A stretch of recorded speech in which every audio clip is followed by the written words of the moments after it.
What's up, you guys? Welcome back to Couch Potato, and we're back with another power review for you. I'm the Couch Potato. I'm Sweet Potato. And we're gonna keep this video pretty short because not gonna say this is uneventful, but it was very straight to the point. So we're gonna get straight to the point. Yeah. So just jumping on into this review, who you want to start with? We want to start with Tariq and Kanan. Okay.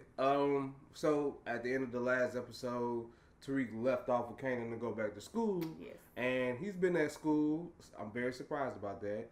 And he, starts seeing that there was a market for pills because one of his teammates / roommates, saw the pills that he took from Tasha, and he wanted to buy them from him. He wanted to buy the whole bottle. So Tariq at first, he was kind of like, I don't know, I'm good. And, then he linked back up with Kanan the next day. And they went on a run with Kanan, you know what I'm saying? Like, yeah, it's going to this rich white guy's house that I guess Kanan met in jail. That's what I got from that. And he lives in this suburban gated community. Right. So whenever they rolled up to the gate, Kanan was like, Tariq, zip up your jacket so he could see the chode on it, because it's a preppy school or whatever. So he'll just let us in with no problem, which he did. Right. They get to the guy's house, and the guy's like, well, some things have changed.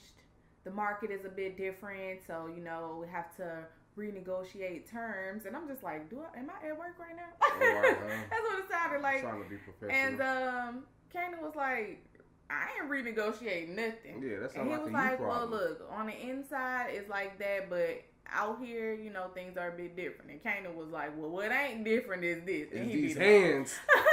So he beat the dude up. Yeah. And right in front of Tariq. Yeah. And the dude, he gave Kanan some money. And Kanan still beat him up some more. And then took back the product and took his product and told Tariq to get the money. So then they were leaving out of the little gate. And the security guard stopped because I heard a noise complaint. Mm-hmm. And where were y'all coming from? Right. And then Tariq was like, we went to my professor's house for me to drop off a paper. What class was it? Philosophy. Yeah, he was very quick on the subject. Yeah, it was a paper on Aristotle versus Socrates. And then faked the asthma attack to get out of it. And so the man let him go. So back when Tariq goes back to school, Kanan was telling him, like, yeah, you could have your own money so you ain't got to use your dad's. Anymore. And, you know what I'm saying, you could just be basically slanging up there. You in the market with all the rich white kids. Right. And so his roommate came back and was like, hey, somebody got the new Call of Duty. You want to come? And he was like, nah, but do you still want them pills? And the dude was like, yeah. So Tariq pulled a bottle out, and the dude started taking money out of his wallet. He was like, wait, you want to sell the whole bottle? And Tariq was like, yeah. So he sold it to him, and then he texted Kanan and was like, yeah, you right, they do have a market for pills up here. Can you get some more? The only problem I had with that was, dude, your mama name on the pill bottle, bro. Right. Why? You ain't gonna scratch it off. You gonna peel the label, nothing. Right. But that was Tariq. Yeah, that was Tariq and Kanan. And Kanan's whole story this episode. Moving on to Tommy. Tommy, of course, from last episode, he's having an issue, like he lost all of his network. So he don't have a network no more, but he's been, trying to, laundering his money through Ghost's Club and whatnot. Yeah. Tommy and Teresi. And, of course, Teresi is feeding all the information to the feds, and there's an audit. So, they audit Ghost Club, and... so now Ghost is like, look, Tommy, I know we had an agreement, but I can't, launder your money because they got an audit right now, and that ain't something that I can, you know what I'm saying? I guess cover or reconcile, whatever. And so, Teresi hears this because Tommy is on another one. Because Ghost, whenever he got there, he was like, we need to talk, but then he sees Teresi. Yeah, like and anything Tommy, you can say in front of me, you can say in front of him. And it's just like, what? Right. Can you? Right. Clearly not. Anyway, so he gathers this information and then he goes back and sells to the mock and sex. Right. Yeah, we're working on that. Yeah, mock and sex. Them, and he's like, wait, y'all gotta chill. Like, y'all auditing the dude right after I done told you that. You know what I'm saying? It's like, it's suspicious. A small trail from y'all to me. And it's like, y'all gotta tighten up. And they just pretty much told him, we don't give a fuck about you. Right, but Teresi was like, he, slow down till he gets the big fish, and they're like, I heard. Right. So that was them and Teresi, but Tommy is trying to, Tommy also, like I said, he's lost his whole network, and Teresi comes back and say, hey, if you need to move some of your stuff, I'll help you. Right, and this is how we do it. Right, and so they're going to be trying to smuggle it into the jailhouse. Yeah, because the untapped market, because Teresi was the one on the inside doing it with Sammy, but now that he out of jail, clearly the market is wide open. There's nobody being able to do that, and the way they smuggle it in is through packets of ramen noodles. So, Tommy, he's cool with this idea, right? So they meet up with Sammy, and they got pretty much a warehouse full of boxes of ramen noodles, and Tommy is like, all right, y'all, come on, let's hurry up and load this up. It's not going to be like the last time. I don't like to do business like this. And once he walks off, Teresi talks to Sammy, is like, we're going to do this, and we're going to hand everything over to the feds. Right, so now, pretty much, Teresi is making Sammy a snitch, too. Yeah. So, that's that. Dre is dealing with his fallout with the Jimenez and Cristobal. Everybody. Technically, all the Latinos. Yeah. all the Latinos that died last episode is coming back on Dre right now. And the only person is the Jimenez sister, the only one that he's like not on beefing. They're collaborating in a sense. Right. So Dre goes to talk to Two Bits and whatever the other dude with the glasses name is. Yeah. Go to talk to them, and he's telling them he asked Two Bits where were you last night? Pretty much trying to accuse him of killing these people, and we know Kanan did it. But anyway, Cristobal shows up. Right. And he's like, people are dropping. He's starting to trust Cristobal less and less, and he thinks that Cristobal is the one that told Diego, that put Diego on his trail. Right. So, they're all kind of feeling like they're betraying one another. And shout out to Angel Wood, because a couple of episodes ago, she commented saying we need to get Dre Rosetta Stone. And literally, that's what Cristobal told him today. Right. How you think you going to run the streets if you can't speak Spanish? Because Dre was like, I don't know what y'all be saying, and blah, blah, blah. And it's just meanwhile, Dre, Google just came up with a new set of headphones that translates languages in real time. So literally, it only costs $159. Which that's nothing for you, right? For a drug dealer. Yeah, it's nothing for you. Just get it, and then at least you can understand what they're saying. You don't have to speak Spanish back, but just say, "Bitch, I heard you." You know what I'm saying? Bitch, I got that. You right? Know what I'm saying? I heard you, man. Yeah. So. Yeah. So now Dre is plotting on Cristobal as well. He goes to the Toros Locos because, of course, he when he talked to the Jimenez sister, she was like, "You got to look for somebody else to blame," because she asked him who told Diego that it was Ghost or whatever that tried to have us arrested, right? And he, she was like, "You got to stop. You got to stop looking for somebody to blame." And so when he goes over to the Toros Locos, and he's just running into him, and he's like, I need a translator at first, but then the guy's like, I think it was the Jimenez sister that set up Diego, because my people saw her. Yeah, because Uriel, which is his cousin, he was like, we seen her come in. She was dressed like a maid, and she was in and out of here. So she probably the one who planted it. Now, as him and Two Bits was walking off from old boy, Two Bits was like, wait, how he know that the Jimenez went to jail? You just told us. So how did he know? And then Dre was like, look like we got somebody to blame. But factual, he the reason that they went to jail. Right. So, anyway. Yeah. So, Dre also, Ghost was kind of setting, as far as, with the Councilman Tate side of Dre's story, Ghost has been trying to call a truce. We all feel like it's bullshit, but Ghost been trying to call a truce and be like, there's more that we can do together than trying to beef with each other. So let's lay low and build. And they made an unholy agreement. Right. Ghost was like, I need you to take out Jason for me and Tommy. And then Dre was like, well, I need you to take out Diego Jimenez. So later on, we see Dre, he got, what's the child? The Toros Loco leader. Got him tied up to a chair. Alicia Jimenez comes in with her crew, right? And so Dre was like, look, he the reason that y'all got popped by the feds. And he told Diego that you was the one who set him up. So now Diego knows, which that's not true. But it don't matter.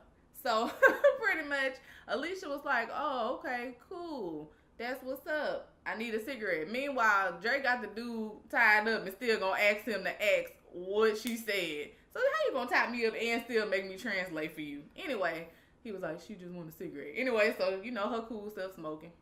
And so then she was like, so what can we do to rectify this situation? And he was like, well, what if I told you that I got somebody who'd be willing to kill Diego? Now, you could call it off, or you can just let the plan go through. And she was like, well, let's just see what happens. Pretty much saying, go ahead and go and kill him. Right, because she already kind of fed up with Diego. Right. So then she told her goons to go ahead and take care of the Toros Loco dude. They Mariah Dillard, the dude. Yeah, see, and the thing was, it was a good death scene, but like since we already watched season 2 of Luke Cage, it was kind of like underwhelming. Not really, and only in the sense of the fact that the fire looked more real on Power than it did on Luke Cage, because that was a CGI fire. Yeah. When they burned old dude alive, and this fire looked real, so they probably saw Luke Cage. The only part that was kind of different was like they was breaking the liquor bottles on old boy, and I was just like, oh, that looks painful. They just Nino Brown the dude, you know. Either way, we done seen somebody get burned up this year already, so you know, once again, still. No death of no main character. That becomes a trope this year. I know, right? Yeah, because that's no death of no main character though. Right. But that's pretty much it for Drake. Yeah. Going into the St. Patrick's / Angela. Right. It starts back, of course, with Ghost being at Angela's apartment, just admitting how he feels things went wrong, and he also admitted to her why he broke up with her the last time, which made her so bitter that she had to go put this nigga in jail. Right. Because that's really what happened. That's exactly what happened. And he told her, somebody threatened your life, so I had to step away from you. Right. And lay low and build. And it works because they left you alone. Right. But anyway, so she was like, well, look, I'm about to go to sleep, but you can stay on the couch. And I was like, That's how you knew your relationship done changed a whole lot when she don't even... Right. She didn't let you stay in the floor in the room. You had to sleep on the couch. Right. Like she didn't make and neither one of them slept, so it was stupid. She should have told them to leave, or she should let them come to bed, because now you tired. Right. Also, shout out to Angel Wood again, because whenever she came out in the morning, she had that doggone white blouse with that necktie tie. And then she had it again in another freaking pattern. I said, Angela, child, you done ranked up. You had to have a raise, right? Yeah. Why you ain't got no new clothes? Man, she like, just cause the pay rate went up don't mean I'm gonna act like I got new money. I mean, yeah, but she the head of criminal, ain't got no new clothes, don't have a new car, still living in a regular apartment. She live in New York. Who need a car? She got a car, but she still don't. She live in a regular basic apartment at that. Anyway, so that next morning, like I said, when she come out in her same old get up, she talking to Ghost. But then there's a knock on the door, and we thinking that it's Tommy. And he was like, well, just ignore it. And she was like, I can't open the door. And it's Tasha. Tasha was like, look, we got an issue. And then she see Ghost, and she just like, all right. Right. And just keep going with the conversation. She lets him know, like, the police have come by the apartment asking for the weapon, her gun. Mm-hmm. And, just laying out everything that's going on to Angela. Angela's like, I erased the report. They can't trace the ballistics back to you, which somehow they do. Right. And we should be fine. They're gonna call you in very soon, so I'm gonna teach you of what to say. Mm-hmm. And she does. She does a good job teaching her what to say. The whole time though, Ghost is standing there like, the Mr. Krabs meme. Yeah, like, what is happening right now? She's just like, I couldn't trust you. Right. And she was trying to help. And yeah, so it's just like I felt more comfortable talking to her than you. Right. Which is weird. Anyway. Right. And just from there, Ghost he's just like, okay. You know, he's like, that's fine. I got it. Right. And he brings up going to talk to Proctor, and Proctor, they like, no, don't do it. You know what I'm saying? Proctor's not a lawyer, and it's gonna look weird for her to show up with a lawyer. She's innocent, like, you know, you just go and cooperate. Right, yeah. So she does. So she goes and she talks to Bianca. Right. Bianca is the one that ends up interrogating her. And the thing is, Bianca, she knows a lot more than she, you know what I'm saying? Like, she's trying to, but the way she played it was real good. Just in the, like, Tasha was holding her on at first. Oh, yeah. And then she goes on full attack mode. She's just like, Angela was the one that pointed out the bullet. And this is the fact that Tasha did not know that. And she was like, her and Ghost are conspiring against you. Right. And we think that Ghost killed Raymond Jones and that Angela's helping him cover it up and to try to frame you for the murder. Which I'm like, that's good. Like, yeah, she had she played that really, really well, because it's like Tasha could have just accepted all that. Yeah, because she was like, look, we are offering you full immunity if you turn, but go ahead and just say yes that Ghost did it. Well, James St. Patrick, whatever. And Tasha she sat there and she contemplated for a second. She almost did it. But she was like, no, he didn't kill him. And the thing is, it's the truth. Right. Tasha tells him straight up, they told me that you found the bullet. They think that you shot him. To Ghost. And y'all trying to frame me for the whole thing. Right. And Angela's like, well, that's not the case. That's not, they can't really believe that. And then she was like, well, why would they offer me full immunity or whatever? And then Angela's like, whoa, if they offer you immunity, that means that somebody higher up is doing this. And she was like, who was interrogating you? She was like, I don't know, some NYPD cop name. And then Angela's like, Bianca or Blanca, whatever the child name is. So anyway, I think it's Bianca. Yeah, it's Bianca. So and then Tasha was like, wait, so this is about you? Like, right, yeah. Pretty much like they trying to take you down, and now they trying to use us because they were trying to get you. Anyway, and then so Angela was pretty much like, well, look, we gonna figure this out and blah, blah, blah. And Tasha was like, I'm good. I got a plan. Right. And she was like, well, what's the plan? She was like, I'm gonna get Terry Silver to lie for me. And Ghost was like, well, why would he do that? And then Tasha turned to him and was like, because he loves me more than you ever have. And just walk out like a boss. Like a boss. And then get her little coat, get in the elevator, and hit one of these poses as the doors closed. And I said, oh! I wasn't ready. But it was good. That was a good scene. It was the first time that Tasha ever was in a boss position on them. And I was like, yes, Tasha. So after Tasha walks out like a boss, right? We go to the Fed's office, and, you know, Sax got all his pictures and stuff laid out on the floor. Tamika comes in, and she's like, look, it was a good run. We was real close, but we're going to have to just cancel this St. Patrick case. Right. Because Tasha essentially didn't give us nothing. And he was like, man, no, like, we real close. And then Mott comes in, and he's, you know, he bringing in something. He brought in the ballistics report. Yes, he brought in the ballistics report, and he was like, you know, well, Sax was telling him, like, look, it don't even matter because she canceling the case. And then Mike was like, nah, man, like, we real close. So anyway, he gives Sax the ballistics report. He looks at it, and then he goes through some files, and he pulls out another one, and he was like, this is a match. Like, this matches her gun. And we were like, well, how if they got rid of it? But then I remember, like, a season or two ago, Tasha gun was brought up for something else. Matter of fact, whenever Ghost went to jail, whenever they came and seized their apartment, I think that's where they first got Tasha gun on file, and her ballistics on file. But I thought that's what I thought that Angela. That's not what she was deleting. She was deleting the files from, like, right at the Raymond Jones, like, murder site. You see what I'm saying? Mm-hmm. That's what they was running. So I think that's what it was. So then they made that connection right then, and then they show it to Tamika, and then she go through another file and pull out a picture of Angela, and she was like, "Yeah, this it.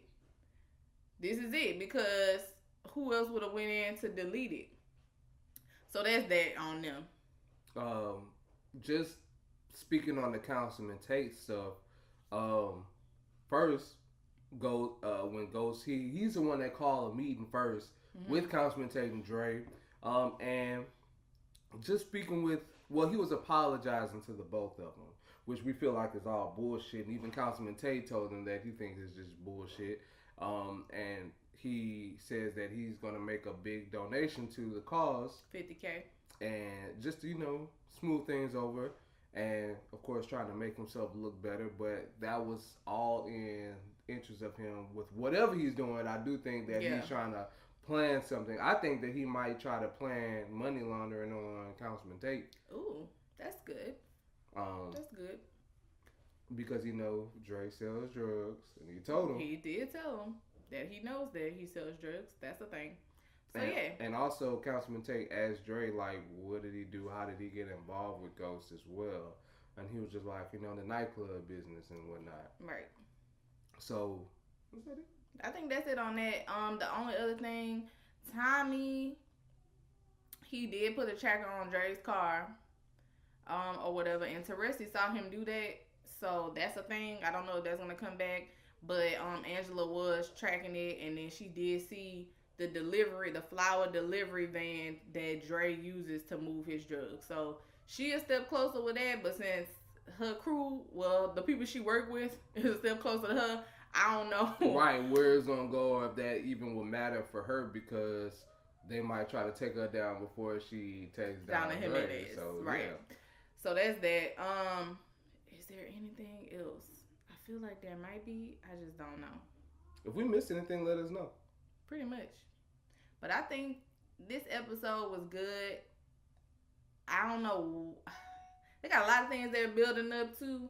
I just don't know, like, how it's gonna play out, what's gonna happen. Oh, small thing, Proctor. Yeah, Proctor and his wife. So Proctor. And Proctor and Mock. Proctor is like, he's the most like innocent person in here who I feel for.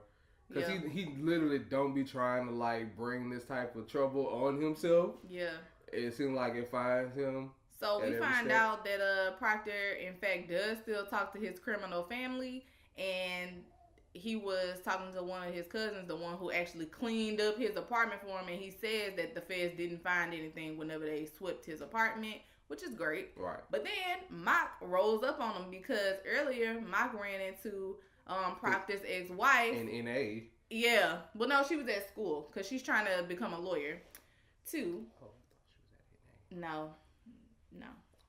Mock rolls up on her at school and is like, look, I can help you become a lawyer, but you're never going to become one because you're going to keep, pretty much relapsing into drugs or whatever.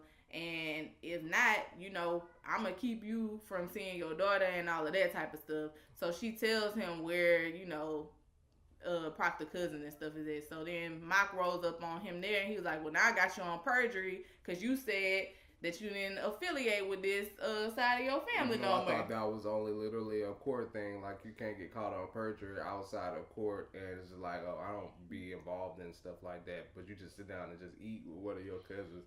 Which Mock's wife did say it's not illegal. Yeah, it's not illegal to have a drink with your cousin. So, like, whatever. That might actually play. But then Proctor he gave her alimony check and had, like, a little hit of coke in there. I was like, what is wrong with you? And she gets mad and throw it out there. I don't know if that's going to make her relapse or not, or if that's just going to make her turn on him even more.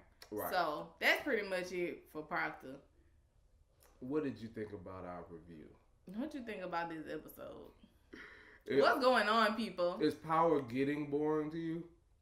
I'm not bored, but it's just like a lot of people's reactions have gone down. I just don't know where it's going. Excitement has gone down, but I'm still all in. Like I've not lost my enthusiasm for the show yet. But tell us what you guys thought about this episode. Tell us your theories in the comment section as well. I'm the Couch Potato. And I'm Sweet Potato. See you guys next week. Bye.